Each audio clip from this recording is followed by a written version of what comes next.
I have always loved the fact that true creativity doesn't start with expensive supplies. In fact, some of the most inspirational projects start with things that we maybe would have thrown away. That's why today I'm challenging myself to make an entire art journal out of just scraps. This could either be creative genius or complete and utter chaos. Let's find out which it turns out to be.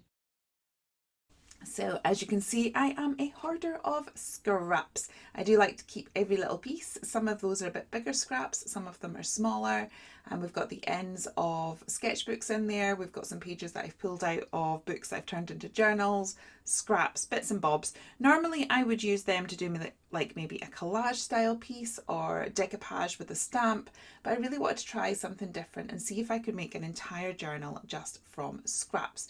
Now there's multiple ways I could have approached this, but I decided to kind of stitch lots of pieces together and create a page about the size of A4 so that I could fold it in half and turn it into an A5 journal. So yeah, I'm having lots of fun here. Now I've chosen to stitch partly because I just really felt like I wanted a nice chunky journal with lots of texture built in that I could have a lot of fun with. Now you don't have to stitch it. You could have used like any form of glue or adhesive, washi tape, anything that's like in your wheelhouse and that you enjoy. So here's all the pieces that I created. As you can see, I sort of started with a base of a slightly bigger piece and then started stitching some of the tinier details onto it. So I've kind of got a little bit of a colour theme going. All of these are scraps from the Curious Wonders collection. I have papers from the Faraway Tree book and some music notes, and that was the same basis for all of the pages. So what I'm doing now is putting them in half to create my signatures. Now just to kind of wrap the signatures, I am using these pages that I have taken out from an old planner. So this was the planner that I turned into one of my journals for this year, and I still had some leftover pages. And the reason I need those is for when we go into the binding, because I use the easiest binding method in the world that literally requires no measuring, and it's fabulous. It does require some thread, needle, I got a candle to make my thread wax, some binding clips and a pokey tool. So first of all, I am just going to get my binding clips and hold the signature together so things don't move around as I am stitching. And I am using my thread. Now I'm just going to punch 3 holes in, and the joy of this type of binding is you literally don't have to do any measuring. I used to absolutely love looking at handmade journals and really wanted to do them, but I was really intimidated by the fact that everything would need to be precise. But with this style of journaling, you really don't. You just whack 3 holes in, sort of eyeball it, and then stitch them together. So once I've kind of got that all secured, I then tie it off with multiple knots so that we have this signature all complete. Once the signatures are all complete, we are going to cover the spine of them so that we get that nice neat finish on the project. So as you can see, for the spine of these ones, I am just using some more kind of leftover paper. I have in the past used fabric, which is fun, but literally anything that you have to hand. And I'm just going to wrap that around the edge of the spine. And so this is where the fact that not all the stitches were even really kind of comes into its own, because you're not even going to see them. We sort of hide them with this binding. Then I'm going to take the 2 edge pieces of a signature and glue them together. I'm using gel medium, and then finally do that one with the 3rd one as well. And I absolutely love this form of binding. It is so secure, it looks really good, and no measuring. Yay! Have I mentioned that? I've mentioned that a few times. It's because I'm very excited about it. So now I am moving on to decorating the covers. I actually happen to have inherited a whole load of grey board, but you could use, like, you know, the backs of your sketchbook covers once they're done, cardboard boxes, from your Amazon packaging, from your cereal boxes, anything really, because once it's covered up you can't really tell what it was. I started off putting some texture paper down and some more of the scraps, and then covered everything with gesso to give it a unified surface for painting and decorating.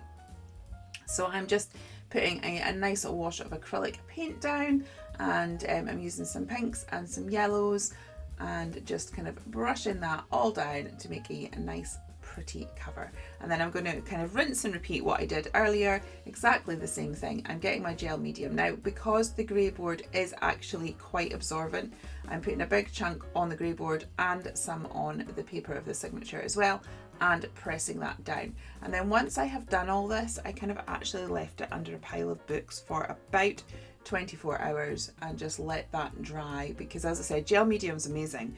It literally sticks anything to anything, but you do need to sort of give it the drying time that it requires, and then you're absolutely good to go. So once the journal had dried, all of these pages that had the diary pages in them, they looked really plain in comparison to the rest that were really interesting and textured. So I did make like 6 different clusters just to kind of pop these elements onto those pages that were a little bit plain. So literally the whole journal is all made up out of scraps, and I think it's brilliant because this journal already looks beautiful and cohesive before we've even arted in it. We've got the same sort of papers, we've got the same sort of stitching detail, so there's going to be a design language all the way through this journal that's already going to be really similar, which I think is a really fun prospect to then start working in. Now, this may or may not be a little sneak peek of something that is coming very soon, so we do have a brand new collection coming. If you want to see that in more detail, there may be a video going up on Monday where you can see it behind the scenes, but I couldn't resist using him. He was on the desk and I just really wanted to play, so I just sort of snuck him in early. So if you're watching this, you're getting a sneak peek. So I coloured him up using my alcohol markers and acrylic markers, and then decided to try and make the journal cover fit. Oh my goodness, I almost didn't put all of this footage in because boy did I struggle. So I put the orange down to try and make it fit the bumblebee. I didn't like that, so I kind of dropped it back with gesso. I then tried putting gilding medium on it, and then I found this little sentiment which I couldn't get it to stand out, so eventually it went quite dark, and I decided if I outlined it, it would all work. But look, it looks awful. So I put white marker pen on it. Then I was just like, do you know what, let's just gesso over it. And then eventually I just go back to the beginning. So I'd put all this work in. That was over a period of 2 days as well, because I just had to walk away and come back. And then I just went back to the beginning, which I thought was very ironic, seeing as the sentiment that I chose for the journal cover is begin at the beginning. So we did. We knocked it all back to the beginning and made it work. So that's the thing. If it's not right, it's not the end. And we do struggle sometimes when art's a struggle and it goes wrong, and you just have to keep working through it.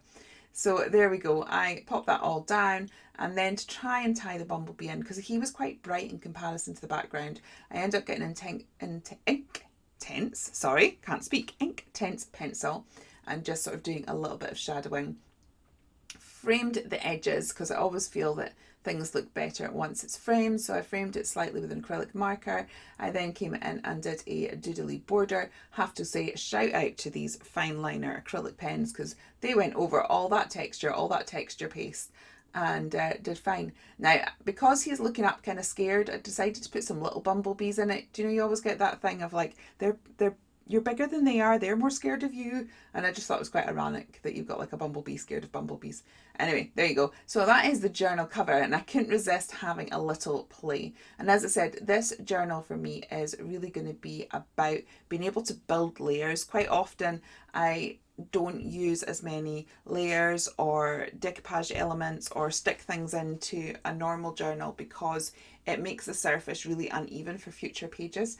But all of these pages are already uneven, so I can really go to town and just create lots of layers, lots of textures, and have an absolute blast. So I added a bit of extra texture paste, added a bit of colour, then just to kind of blend that down, I got in some gesso so it all worked nicely together, and got this gorgeous image from Stamptageous. I actually used another set of her designs when I was doing the books, the pages based on books, and I really wanted to use her, but she didn't sort of fit any of the stories.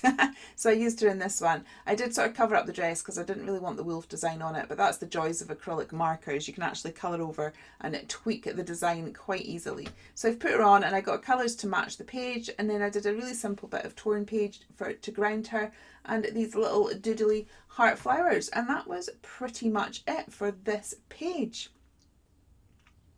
And here is the journal all complete. I had so much fun. So we've got the front cover and the page that we've done, and I'm just going to do a very quick flip through of all the different pages just so you can see how the journal looks together. So there's lots of pages of possibility there, lots of fun to be had in this journal, and I can't believe I've made the entire thing from scraps, and even with all of this I've not even made a dent in my scrap stash. So yeah, there may be more journals to come because I think I'm a little bit obsessed.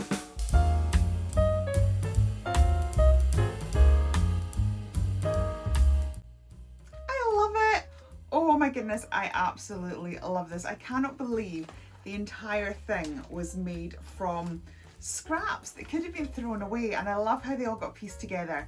I really genuinely love creating with texture, and that's why I enjoy like off the page mixed media pieces. So the fact that I can have all this sort of texture to even start with, like when I start with a blank page in future in this journal, it's already going to have gorgeous texture and colours. I genuinely cannot wait to fill more pages of this journal. Thank you for joining me. What do you think? Is this gorgeous or is it still trash? I would love to know what you think. And if you like journals and making your own journals, you may enjoy these next couple of videos. And I will see you guys again next Friday. Take care. Bye.